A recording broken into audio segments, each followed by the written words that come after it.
बिस्मिल्लाहिर्रहमानिर्रहीम। चेहरे पर ताजगी का राज। मौलाना रूम रहमहुल्लाह ने लिखा है कि एक भेड़िया बाजार में जा रहा था। वहाँ किसी दुकान की छत पर खड़ी बकरी उसको बुरा भला कहने लगी।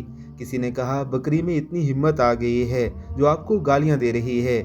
भेड़िया कहने लगा कि बकरी की क्या मजाल जो मुझे गालियाँ दे, गालियाँ तो मुझे वो छत दे रही है जिस पर वो बकरी खड़ी है।